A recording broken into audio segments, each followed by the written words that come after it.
Breaking news. Singareni కార్మికులకు bonus ప్రకటించింది తెలంగాణ రాష్ట్ర ప్రభుత్వం. దసరాకు వాళ్ల ఖాతాల్లో బోనస్ పడబోతోంది.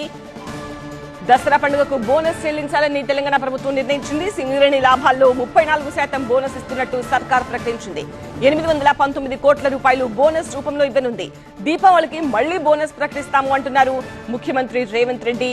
ఇవాళే వాళ్ల ఖాతాల్లో నగదు జమ చేయబోతోంది ప్రభుత్వం.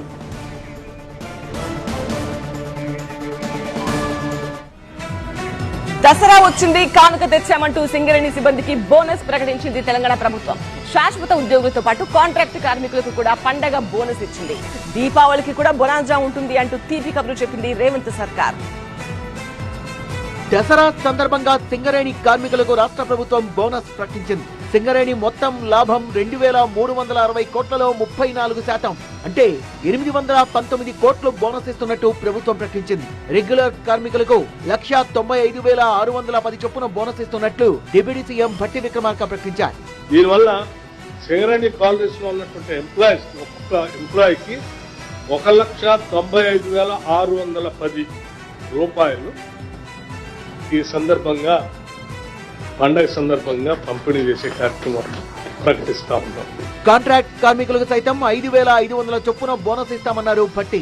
కార్మిక సోదరులు కాంట్రాక్ట్ లేబర్ అయినప్పుడు కూడా వాళ్ళకు కూడా ఎంతో కొంత మనం ఈ లాభాల్లో పండగ సందర్భంగా చేయాలనేటువంటి ఆలోచనతో వాళ్ళకి కూడా ప్రతి ఎంప్లాయీకి 5,500 రూపాయల లెక్క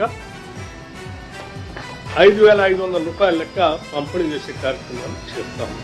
సింగరేణి లాభాలను కార్మికులకు పంచడంతో పాటు సంస్థ మనుగడ అభివృద్ధి కోసం ప్రణాళికలు వేస్తున్నామన్నారు సీఎం రేవంత్ రెడ్డి. ఈ రోజు ఈ లాభాలను కార్మికులకు పంచడమే కాకుండా లాభాలలో నుంచి కొంత భవిష్యత్తు పెట్టుబడులకు కూడా ఒక ప్రణాళికబద్ధంగా ముందుకు వెళ్తున్నది. సింగరేణి కార్మికులకు దీపావళికి మళ్లీ బోనస్ ప్రకటిస్తామన్నారు సీఎం రేవంత్. ఈ రోజు మేము ఒక నెంబర్ అనుకొని బోనస్ ప్రకటిద్దాం అనుకున్నాం. కానీ శ్రీధర్ బాబు గారు ఆ ప్రాంతంలో ఉండే శాసనసభ్యులను అందరినీ తీసుకొని వచ్చి లేదు ఇంకా కొంచెం పెంచండి, మేము అనుకున్న దానికంటే కూడా కొంచెం బోనస్ పెంచే నిర్ణయం తీసుకొని వచ్చి ఈ పత్రికా సమావేశంలో ఈ రోజు అనౌన్స్ చేసినాం. దసరా పండుగకి బోనస్ ఇస్తున్నాం. కోల్ ఇండియా నుంచి మన భాగస్వామ్యంతో వచ్చే వాటిని దీపావళికి మళ్ళొకసారి కార్మికులకు బోనస్ ప్రకటిస్తారు. గత ప్రభుత్వం హయాంలో 2 బొగ్గు బ్లాక్లు ప్రైవేట్ వ్యక్తుల చేతుల్లోకి వెళ్లాయని వాటిని మళ్లీ సింగరేణి ఆధీనంలోకి తీసుకొచ్చే ప్రయత్నం చేస్తామంటోంది ప్రభుత్వం. కార్పొరేట్ సంస్థలతో పోటీ పడేలా సింగరేణిని నడిపిస్తామన్నారు.